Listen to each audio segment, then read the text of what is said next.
പ്രത്യാശയേകും വചനം, രക്ഷയേകും വചനം, സത്യമായ വചനം, ജീവനേകും വചനം. പ്രത്യാശയേകും വചനം, രക്ഷയേകും വചനം, സത്യമായ വചനം, ജീവനേകും വചനം.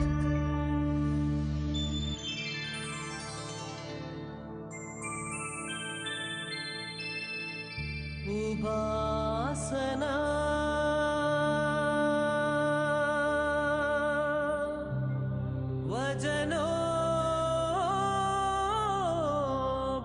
വചനോപാസന,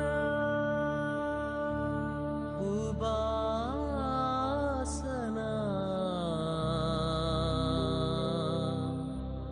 വചനോ.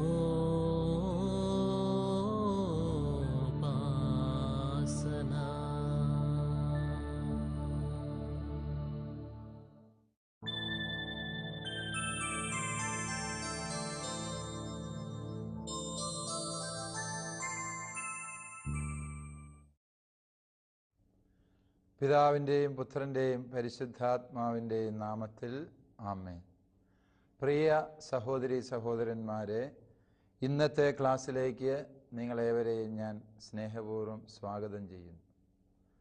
ഈ ക്ലാസ്സിൽ നാം പ്രധാനമായും പഠിക്കുക സംഖ്യയുടെ പുസ്തകത്തിൻ്റെ അവസാന ഭാഗമാണ്. സംഖ്യയുടെ പുസ്തകം 3ആയി തിരിച്ചിട്ടുണ്ടെന്നും അതിൽ 3-ാം ഭാഗം 22 മുതൽ 36 വരെ അധ്യായങ്ങളാണ് എന്ന് നാം മനസ്സിലാക്കി.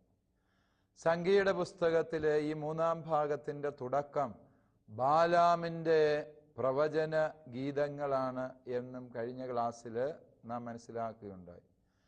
ബാലാം എന്ന വ്യക്തിയെ കൂടുതൽ അടുത്ത് മനസ്സിലാക്കാനും ബാലാമിൻ്റെ ശാപത്തിൽ നിന്ന് രക്ഷിക്കപ്പെട്ട ജനം എപ്രകാരം ദൈവത്തിനു മുമ്പിൽ വ്യാപരിച്ചു എന്നും മനസ്സിലാക്കുക.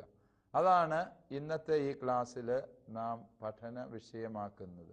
മറ്റൊരു ഭാഷയിൽ പറഞ്ഞാൽ സംഖ്യയുടെ പുസ്തകത്തിൻ്റെ 23, 24 അധ്യായങ്ങളും അതുപോലെ 25-ാം അധ്യായവുമാണ് ഇന്ന് നമ്മൾ പഠിക്കുക. ബാലാമിൻ്റെ പ്രവചനങ്ങൾക്ക് പിന്നിലുള്ള രക്ഷാകര സന്ദേശം എന്താണ് എന്ന് നാം കഴിഞ്ഞ ക്ലാസ്സിൽ മനസ്സിലാക്കുകയുണ്ട്. ബാലാം എന്ന വ്യക്തി, അദ്ദേഹം ഒരു മന്ത്രവാദിയായിരുന്നു എന്ന് നമുക്കറിയാം. മറ്റുള്ളവരെ ശപിച്ച് നശിപ്പിക്കാനുള്ള കഴിവ്, ഇതിൻ്റെ യാഥാർത്ഥ്യത്തെക്കുറിച്ച് പലപ്പോഴും പലരും ആശങ്കപ്പെടാറുണ്ട്. അവർ മന്ത്രവാദം ചെയ്തു, കൂടോത്രം ചെയ്തു, അത് ഞങ്ങൾക്ക് ഫലിക്കുവോ, ഇങ്ങനെയൊക്കെയുള്ള ചിന്തകളുമായിട്ട് പല വിശ്വാസികളും പതറി നിൽക്കുന്നത് പലപ്പോഴും കാണാനിട വന്നിട്ടുണ്ട്. അയൽക്കാർ ഞങ്ങൾക്കെതിരെ കൂടോത്രം ചെയ്തു, അവർ മന്ത്രവാദം ചെയ്തു, അത് ഞങ്ങളെ തകർക്കുവോ, ഞങ്ങളെ നശിപ്പിക്കുവോ. മന്ത്രവാദവും കൂടോത്രത്തിൻ്റെയൊക്കെ ശക്തിയെ ഒരുപക്ഷെ സാധൂകരിക്കുന്ന ഒരു വിവരണമായി ബാലാമിൻ്റെ വിവരണത്തെ ചിലർ വ്യാഖ്യാനിക്കാറുണ്ട്. പക്ഷെ ഈ ബാലാമിൻ്റെ വിവരണം ഒരിക്കലും മന്ത്രവാദത്തിൻ്റെയും കൂടോത്രത്തിൻ്റെയും ശക്തിയല്ല. ബാലാം പറയുന്നതെല്ലാം നിറവേറ്റപ്പെടുന്നു എന്നതാണ് ജനം അദ്ദേഹത്തെ ബഹുമാനിക്കാനുള്ള കാരണം. ആ വിവരണം വ്യക്തമായി പഠിക്കുമ്പോൾ നമുക്ക് മനസ്സിലാകുന്നുണ്ട്, ബാലാമിലൂടെ അരുളി ചെയ്യപ്പെടുന്ന പ്രവചനങ്ങൾ നിറവേറപ്പെടാനുള്ള കാരണം ബാലാമിൻ്റെ അധരങ്ങളിലൂടെ സംസാരിച്ചത് ദൈവം തന്നെയായിരുന്നു എന്നത്. ദൈവം സംസാരിച്ച ആ വചനങ്ങളെ ദൈവം തന്നെ അത്ഭുതകരമായി ബാലാമിൻ്റെ കാലത്ത് നിറവേറ്റി എന്ന് പറയുമ്പോൾ അവിടെ മന്ത്രവാദത്തിൻ്റെയോ കൂടോത്രത്തിൻ്റെയോ ഒന്നും ശക്തിയല്ല, മറിച്ച് ദൈവിക ശക്തിയുടെ സാക്ഷ്യമായിട്ട് വേണം ഈ അധ്യായത്തെ മനസ്സിലാക്കാൻ. അത് ഞാൻ ചോദിച്ച ചോദ്യത്തിന്റെ ഉത്തരം. ഇതിന്റെയൊക്കെ ശക്തി വിശ്വാസിയെ ബാധിക്കുവോ എന്ന് ചോദിച്ചാൽ ബാലാമിന്റെ പ്രവചനത്തില് വളരെ വ്യക്തമായിട്ട് അതിന്റെ ഉത്തരം തരുന്നുണ്ട്. 23-ാം അധ്യായത്തിന്റെ 23-ാമത്തെ വചനം.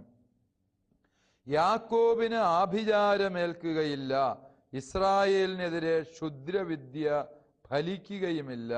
ദൈവം പ്രവർത്തിച്ചത് കാണുവിൻ എന്ന് യാക്കോബിനെയും ഇസ്രായേലിനെയും കുറിച്ച് പറയേണ്ട സമയം ആണ്. ഇതാ ഒരു ജനം, സിംഹിയെ പോലെ അത് ഉണരുന്നു, സിംഹത്തെ പോലെ അത് എഴുന്നേൽക്കുന്നു. ഉപദ്രവിക്കാൻ വരുന്നവന്റെ മുമ്പില് ദൈവജനത്തിന്റെ പ്രതികരണം ഏത് രീതിയില് എന്നതാണ് ഈ പ്രവചനഗീതം നൽകുന്ന സൂചന.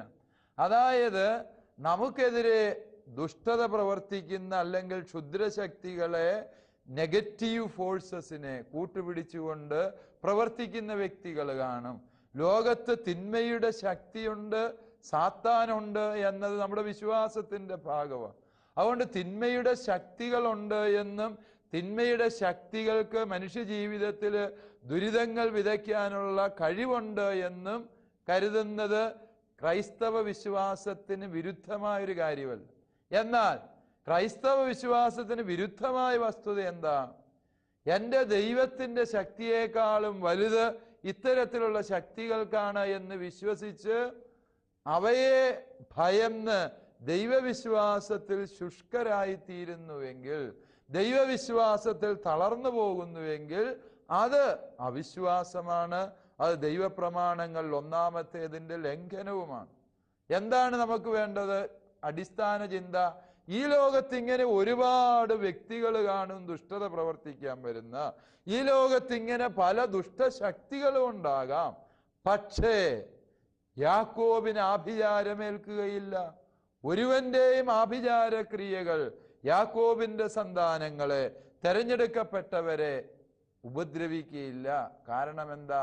അത് തെരഞ്ഞെടുക്കപ്പെട്ടവരുടെ വ്യക്തിപരമായ സാമർഥ്യമല്ല, അവരെ തെരഞ്ഞെടുത്ത ദൈവത്തിന്റെ അത്ഭുതാവഹമായ ശക്തിവിശേഷം അവരുടെ കൂടെ ഉണ്ട് എന്നുള്ളതാണ് ഈ ശക്തിക്ക് അടിസ്ഥാനം. അതുകൊണ്ട് വിശ്വാസികളായ നാം എന്ത് ചെയ്യണം? ആരെല്ലാം എവിടെയെല്ലാം മന്ത്രവാദം ചെയ്തോട്ടെ, ഗൂഢോത്രം ചെയ്തോട്ടെ, നമുക്കെതിരായി ക്ഷുദ്രപ്രയോഗങ്ങളോ ആഭിചാരക്രിയകളോ നടത്തിക്കോട്ടെ, അത് എന്നെയോ എനിക്കുള്ളവയെയോ എൻ്റെ പ്രവർത്തന മേഖലകളെയോ എൻ്റെ ശാരീരിക ആരോഗ്യത്തെയോ ഒന്നും ബാധിക്കില്ല, സ്പർശിക്കുക പോലുമില്ല എന്ന് ചിന്തിക്കണം. അവിടെയാണ് വിശ്വാസം എന്ന് പറയും. ബാലാമിന്റെ ഈ പ്രവചന ഗീതത്തിലൂടെ ദൈവം തരുന്ന ഒരടിസ്ഥാന സന്ദേശമാണത്. ആരും ആഭിചാരക്രിയകളെയോ ക്ഷുദ്രപ്രയോഗങ്ങളെയോ ഈ ലോകത്തെ ഋണാത്മക ശക്തികളെയോ ഭയപ്പെടാൻ പാടില്ല.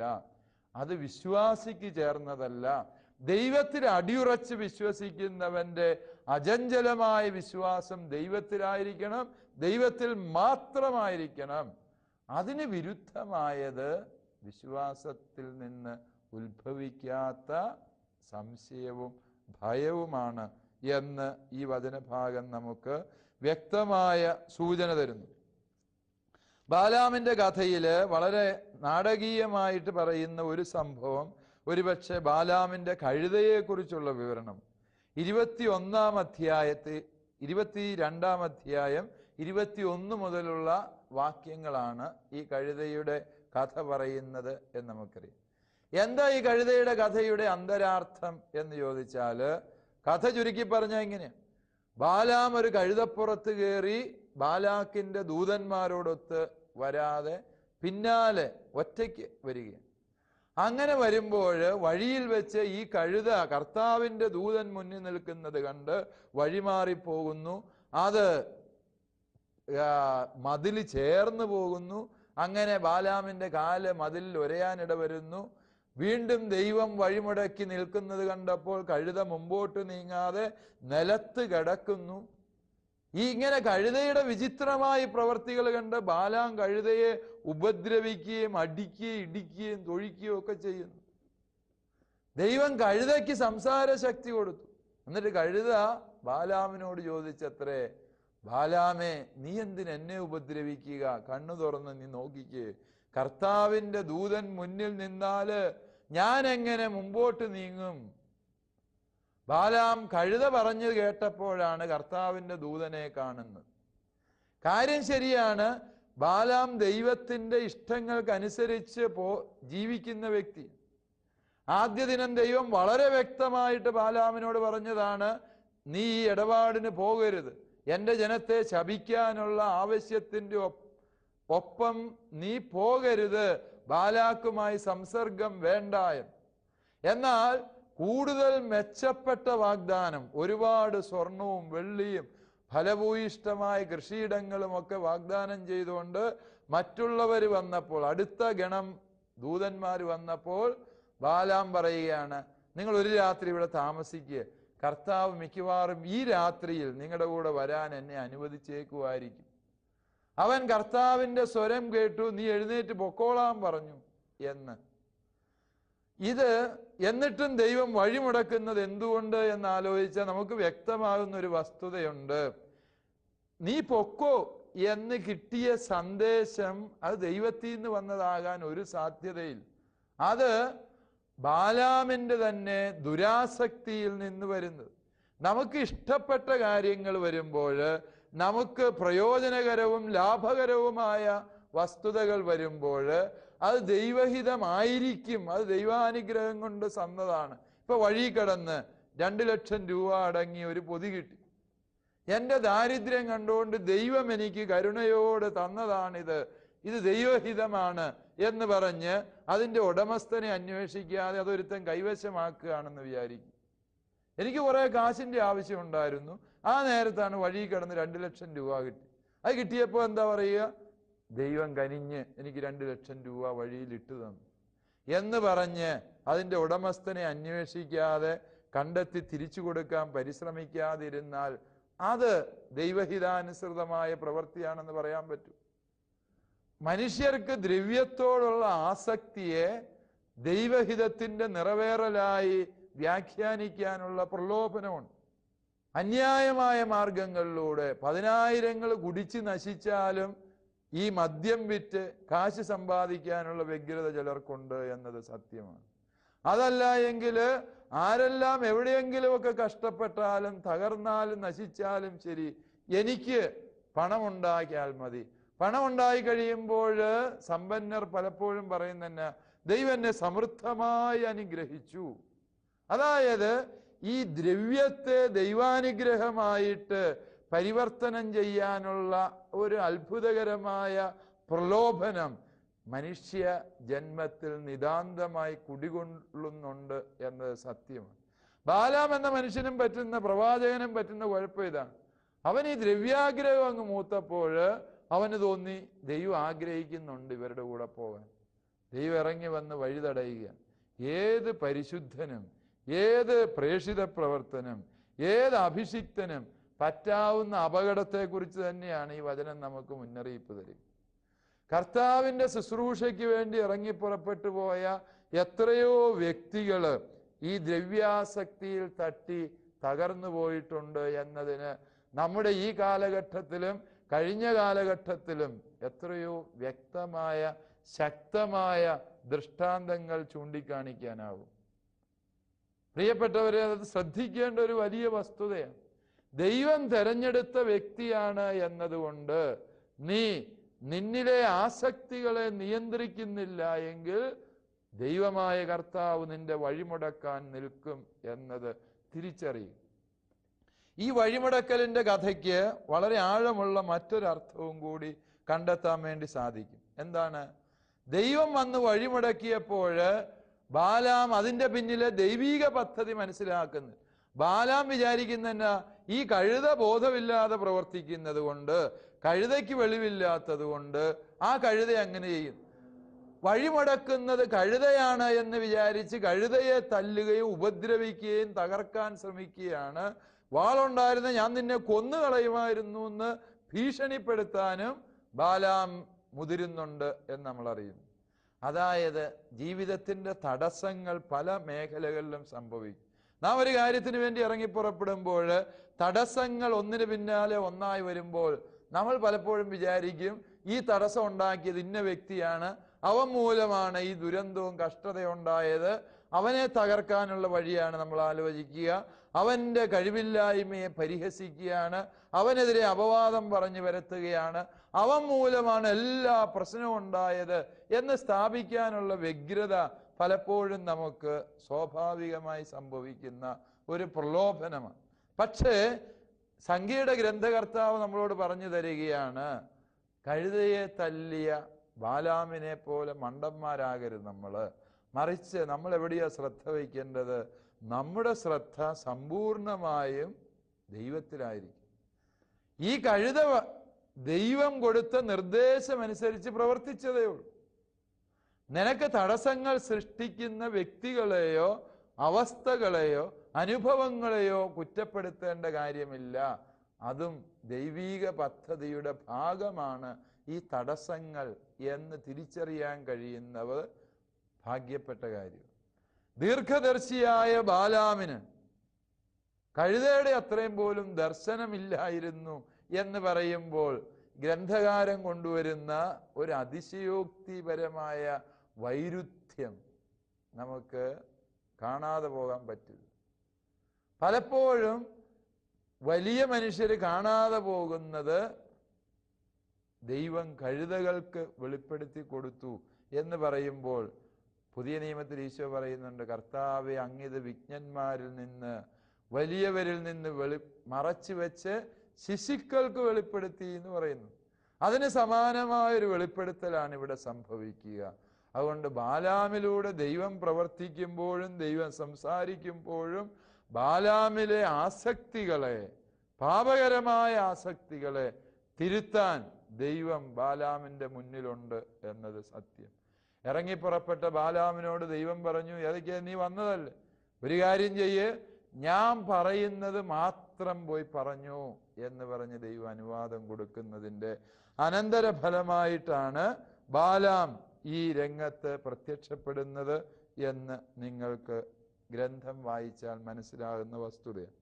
24-ാം അധ്യായം എത്തുമ്പോഴേക്കും ബാലാമിന്റെ പ്രവചനങ്ങളിൽ നമ്മൾ കാണുന്ന വസ്തുതയുണ്ട്.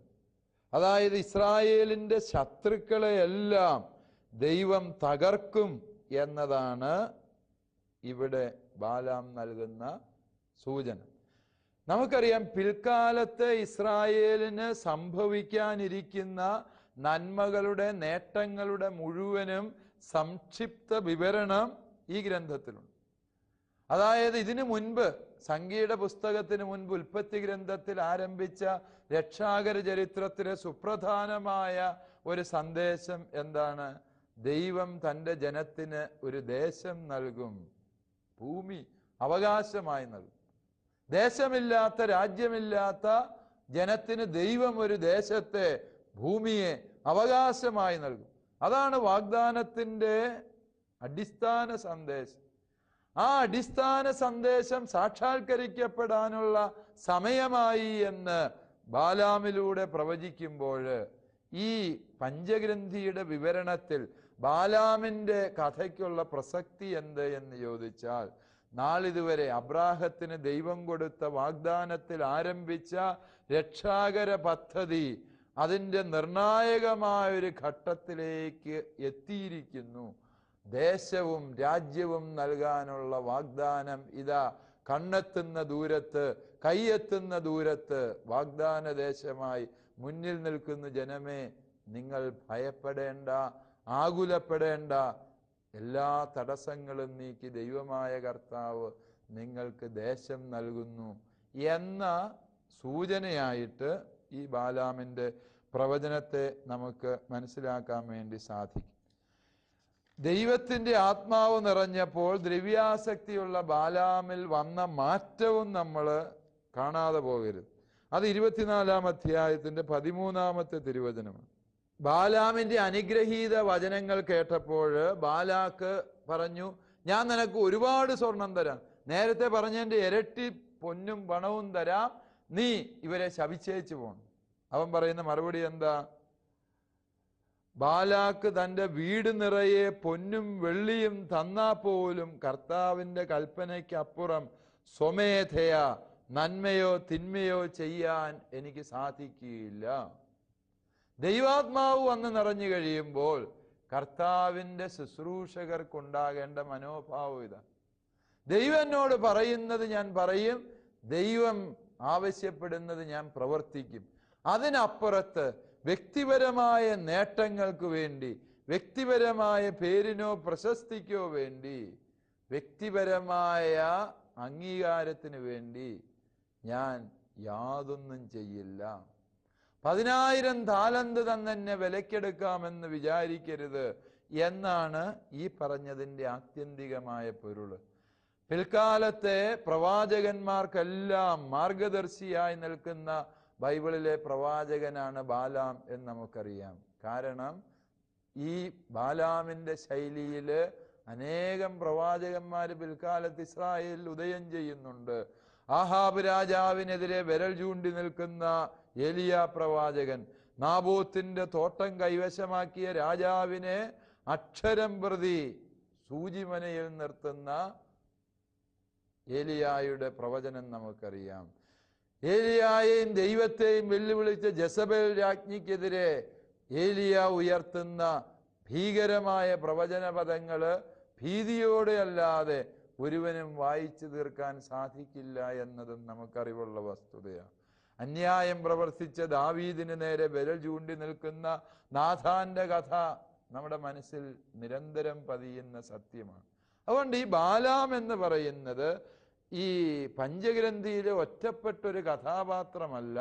പിൽക്കാലത്ത് ദൈവജനത്തിനും ദൈവത്തിനും ഇടയിൽ മധ്യസ്ഥരായി വർത്തിക്കാൻ പോകുന്ന സകല പ്രവാചകന്മാർക്കുമുള്ള സനാതനമായ മാതൃകയായി നിലകൊള്ളുന്ന വ്യക്തിയാണ് ഈ ബാലാം എന്ന് നമുക്ക് മനസ്സിലാക്കാൻ വേണ്ടി സാധിക്കും. അതുകൊണ്ട് ഈ ബാലാമിൻ്റെ പ്രത്യേകത, ബാലാമിൻ്റെ ഈ കഥ ഉൽപ്പത്തി മുതലുള്ള ഈ രക്ഷാകര ചരിത്രത്തില് വളരെ വ്യക്തമായ സൂചന നൽകുന്നുണ്ട് എന്ന് നമുക്ക് മനസ്സിലാക്കാൻ സാധിക്കും. അതായത് രക്ഷാകര ചരിത്രത്തിൻ്റെ ഏതോ ഒരു ദശയിൽ സംഭവിച്ച ഒരു വിഷയം എന്നുള്ളതിനേക്കാളും ഉപരി പിൽക്കാലത്ത് ഇസ്രായേലിൻ്റെ ജീവിതത്തിൽ സംഭവിക്കാൻ ഇടയുള്ള സത്യങ്ങളെക്കുറിച്ച് ഉള്ള മുൻ സൂചനയായിട്ട്, ഒരു പ്രവചനമായിട്ട് ഇതിനെ മനസ്സിലാക്കാൻ സാധിക്കും. അതുകൊണ്ട് ഇതൊരു അനുഗ്രഹം നൽകുന്നത് മാത്രമല്ല, പ്രീസ്റ്റ്ലി ഗ്രന്ഥകാരൻ, പുരോഹിത ഗ്രന്ഥകാരൻ സംഖ്യയുടെ പുസ്തകത്തില് ഈ പാരമ്പര്യങ്ങളെ ക്രോഡീകരിക്കുമ്പോൾ നമുക്കറിയാം ഇവിടെ ചുരുങ്ങിയത് 2 പാരമ്പര്യങ്ങൾ വളരെ വ്യക്തമായി സ്വാധീനം ചെലുത്തിയതായിട്ട് കാണാം. കാരണം ഇവിടെ യാഹ്വേ എന്ന പദം 17 തവണയെങ്കിലും ചുരുങ്ങിയത് ഇവിടെ ഉപയോഗിച്ചിട്ടുണ്ട്. എലോഹിം എന്ന പദം, യാഹ്വേ എന്ന പദമാണ് മലയാളത്തിൽ കർത്താവ് എന്ന് വിവർത്തനം ചെയ്തിരിക്കുന്നത്. എലോഹിം എന്ന പദമാണ് മലയാളം ബൈബിളില് ദൈവം എന്ന് വിവർത്തനം ചെയ്തിരിക്കുന്നത്. അത് 9 തവണ ദൈവം എന്നും യാഹ്വേ എന്ന് 17 തവണ. നമുക്കറിയാം ബൈബിളിലെ പാരമ്പര്യങ്ങളെ വേർതിരിച്ചിരുന്ന ഒരു സുപ്രധാന ഘടകം എന്താണ്? ദൈവത്തെ വിളിക്കുന്ന പേരാണ്. യാഹ്വേ എന്ന് വിളിക്കുന്നത് യാഹ്വിസ്റ്റ് പാരമ്പര്യത്തിന്റെ തനത് ശൈലിയാണെങ്കിൽ എലോഹിം എന്ന് വിളിക്കുന്നത് എലോഹിസ്റ്റ് പാരമ്പര്യത്തിന്റെ തനത് സവിശേഷതയാണ് എന്ന് നമ്മൾ ആരംഭ ക്ലാസ്സുകളിൽ പഠിച്ചിട്ടുള്ളത് ഓർത്തു വയ്ക്കും. തുടർന്ന് മറ്റ് പല പദങ്ങളും ഇവിടെ ദൈവത്തെ വിശേഷിപ്പിക്കാൻ ഉപയോഗിക്കുന്നു. ഉദാഹരണം പറഞ്ഞാൽ 24:16 പറയുന്നുണ്ട് ദൈവത്തെ അത്യുന്നതൻ എന്നാണ്. ഏലിയോൺ, അത്യുന്നതനായ ദൈവം എന്ന് പറയുന്നുണ്ട്. എൽ ഷദ്ദായി, സർവശക്തനായ ദൈവം എന്ന ഹീബ്രു പദം 2 തവണ ഉപയോഗിച്ചിട്ടുണ്ട്. 24-ാം അധ്യായം 4-ാം വാക്യത്തില്, 24-ാം അധ്യായം 16-ാമത്തെ വാക്യത്തില്. വീണ്ടും ഏൽ എന്ന പദം 2 തവണ ഇവിടെ ഉപയോഗിച്ചിട്ടുള്ളതും നമുക്ക് കണ്ടെത്താൻ വേണ്ടി സാധിക്കും. അപ്പൊ ദൈവത്തെ വിശേഷിപ്പിക്കാൻ വ്യത്യസ്ത പദങ്ങൾ ഉപയോഗിക്കുന്നു എന്നതിൽ നിന്ന് ഈ പ്രവചന ഗീതങ്ങളുടെ പിന്നാമ്പുറത്ത് വ്യത്യസ്ത പാരമ്പര്യങ്ങൾ ഉണ്ടായിരുന്നു എന്ന് അനുമാനിക്കാൻ നിർബന്ധിതരാകുന്നു നമ്മൾ. അതായത് എലോഹിം എന്ന് ഇതിനകത്ത് ഇടയ്ക്ക് വിളിക്കുന്നു, ഇടയ്ക്ക് യാഹ്വേ എന്ന് വിളിക്കുന്നു.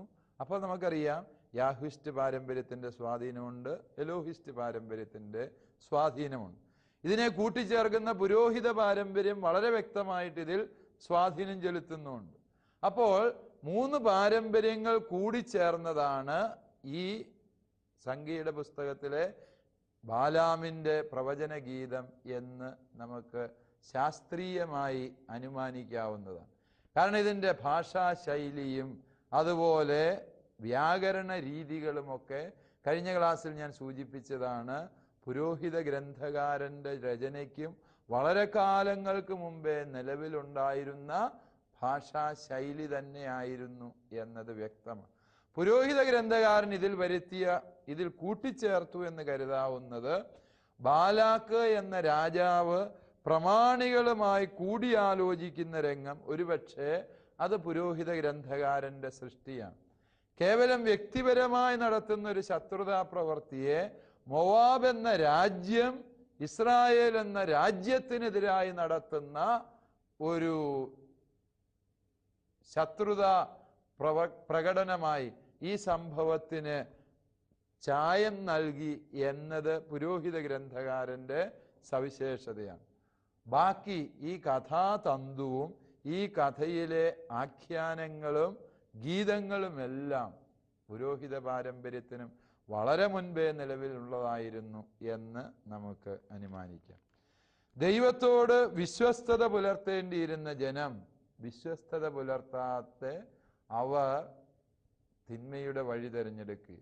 ദൈവം ഏതൊരു ജനതയിൽ നിന്ന് ഇസ്രായേലിനെ രക്ഷിച്ചോ ആ ജനതയുടെ കൂടെ കൂടിച്ചേർന്ന് പാപം ചെയ്ത് സ്വയം നാശം ക്ഷണിച്ചു വരുത്തുന്നതിൻ്റെ കഥയാണ് തുടർന്നുള്ള അധ്യായത്തിൽ നാം കാണുക. ഇതേക്കുറിച്ച് അടുത്ത ക്ലാസ്സിൽ നാം വിശദമായി പഠിക്കുന്നതാണ്. ദൈവം അനുഗ്രഹിക്കട്ടെ.